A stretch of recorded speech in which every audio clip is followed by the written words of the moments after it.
வாழ்க தமிழரினம்.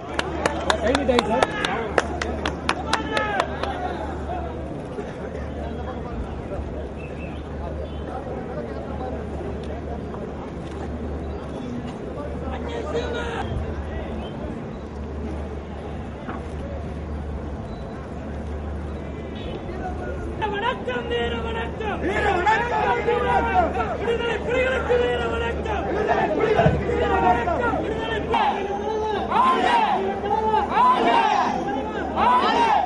செந்தமிழன் சீமான் செந்தமிழன் சீமான் இயற்றும் கொள்கை சாசனம் நீரின்றி அமையாது உலகு என்றான் வள்ளுவர்.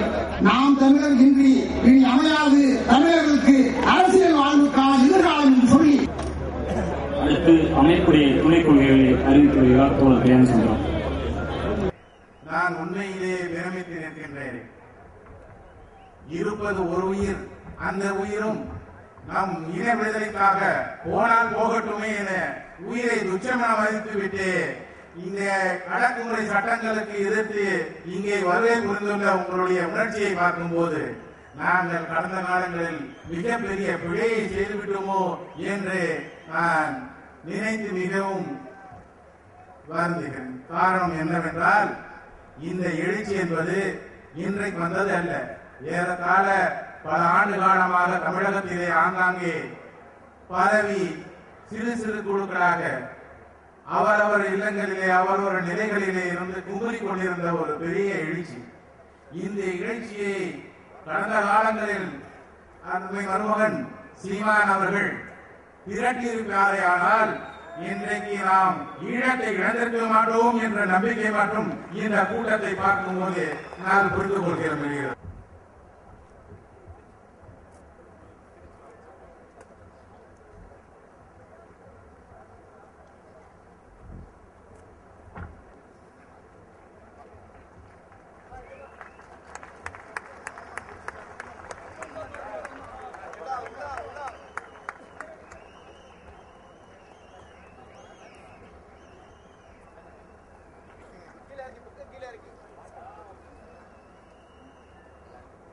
இங்கே நம்முடைய தோழர்கள் தீர்மானம் வாசிக்கின்ற நேரத்திலே முதலாவது தீர்மானமாக அதை எடுத்து காட்டியிருக்கிறார்கள்.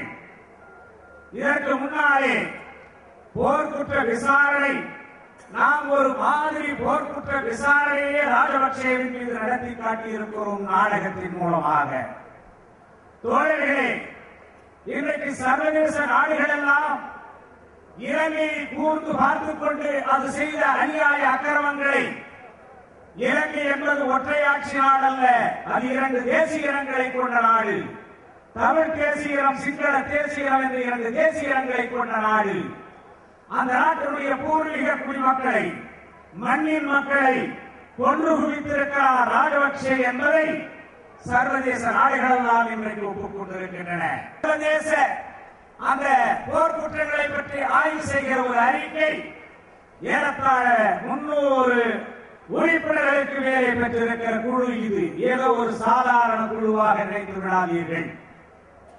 முன்னாள் ஒவ்வொரு நாட்டினுடைய முன்னாள் அதிபர்கள், முன்னாள் பிரதமர்கள், கோபி அண்ணனை போன்ற ஐநாவுடைய பொதுச் செயலாளர்கள், இப்படிப்பட்டவர்களை கொண்டு இயங்கக்கூடிய ஒரு அமைப்பு தான் உலகத்திலே இங்கு போர்க்குற்றங்கள் நடைபெற்றால் குறித்து ஆய்வு செய்து அதை சர்வதேச நீதிமன்றத்தின்பால் உரிய நடவடிக்கைக்கு கொண்டு செல்லக்கூடிய ஒரு வலிமை வாய்ந்த அமைப்பு தான் அந்த ஐசிஜி ரிப்போர்ட்.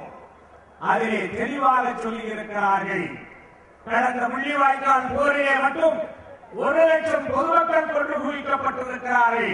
ஐநா உடனடியாக போர்க்குற்ற விசாரணை மேற்கொள்ள வேண்டும் என்று சொல்லி அந்த ஐசிஜி ரிப்போர்ட் தெரிவித்துக் கொள்கிறது. அது மட்டுமல்ல,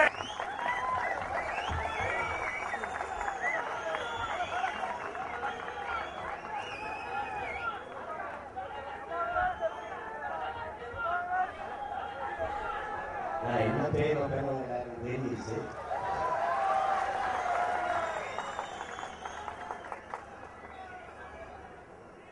உங்க எல்லாருக்கும் பிடிச்ச, எனக்கும் பிடிச்ச உலகத்தில் இருக்கிற ஒவ்வொரு தமிழனுக்கும் பிடிச்ச பெயர். என் அண்ணன் பிரபாகரன்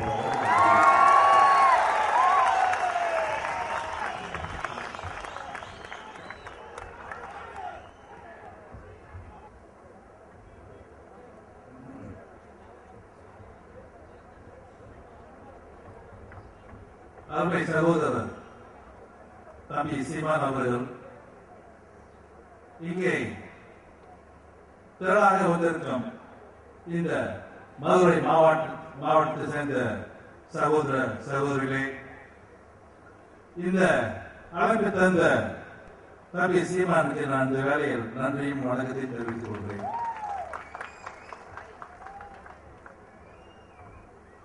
பிப்ரவரி மாதம் நான் கோவைக்கு சென்று தமிழ் பாதுகாப்பு மாநாடு அது கலந்து கொண்டேன். பிற்பாடு இந்த இரண்டாவது எழுச்சி மாநாடுக்கு நான் கலந்து கொள்கிறேன். இதனால இந்த செயற்குழுக்கு நான் மீண்டும் நன்றியை வாழ்த்தி தெரிவித்துக் கொள்கிறேன். இன்றைய நாள் மே 17, 18 ஒரு மிகப்பெரிய துக்க நாள் தமிழர்களுக்கு. அன்றைய நாள் தமிழினம் படுகொலை செய்யப்பட்டது இங்கே ஸ்ரீலங்காவில். அன்றைய நாள் முக்கியமான தவறுகள் உயிரிழந்தார்கள். உலகம் வேடிக்கை பார்க்கிறது. நாங்கள் எல்லாம் கொதித்து போனோம். இருப்பினும் இதே தினம் மே 18 ஒரு எழுச்சி நாளாக நம்ம கருதி இந்த இயக்கத்துக்கு நாம் உறுதி கொடுப்போம் என்று இந்த வேளையில் நான் கேட்டுக்கொள்கிறேன். தம்பி சீமான் அவர்கள் நான் நேற்றுதான் முதன்முறையாக அவர் சந்தித்து நான் பேசுவேன். ஆனா அவரை பற்றி நிறைய நான் படித்திருக்கேன் பத்திரிகையில. ஒரு எழுச்சியவாதி, ஒரு தைரியசாலி, முக்கியமாக ஒரு தன்மான உள்ள தமிழன்.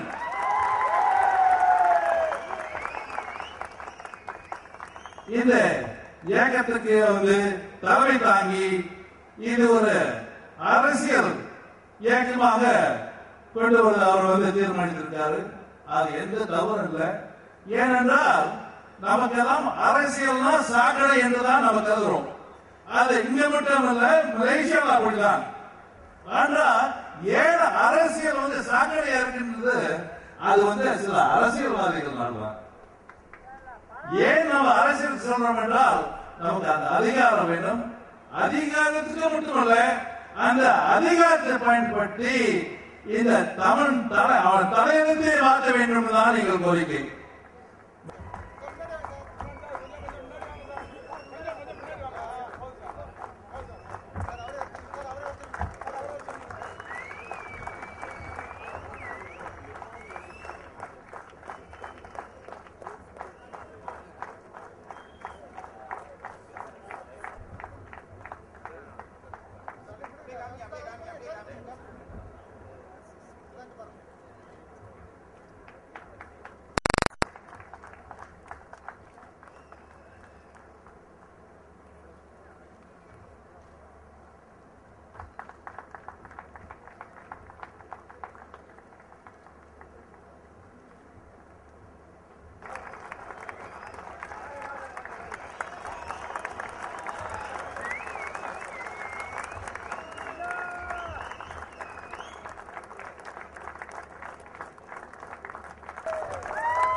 அப்பொழுது நோக்கம் அடிமை இருள் கிழித்து சுதந்திர காற்று இந்த மனித சமூகம் சுதந்திரமாக சுனாதமாக சுவாசிக்க வேண்டும் என்பதற்காக ஒரு விடுதலை போராட்ட வேள்வியை நடத்துகிற பொழுது காங்கிரஸ் கட்சி இல்லை, அது ஒரு இயக்கமாக இருந்தது.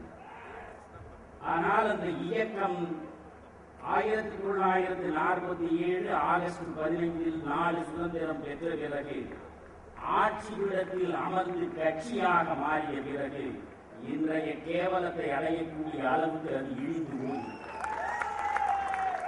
ஒரு இயக்கம் கட்சியானால் என்ன நிகழும்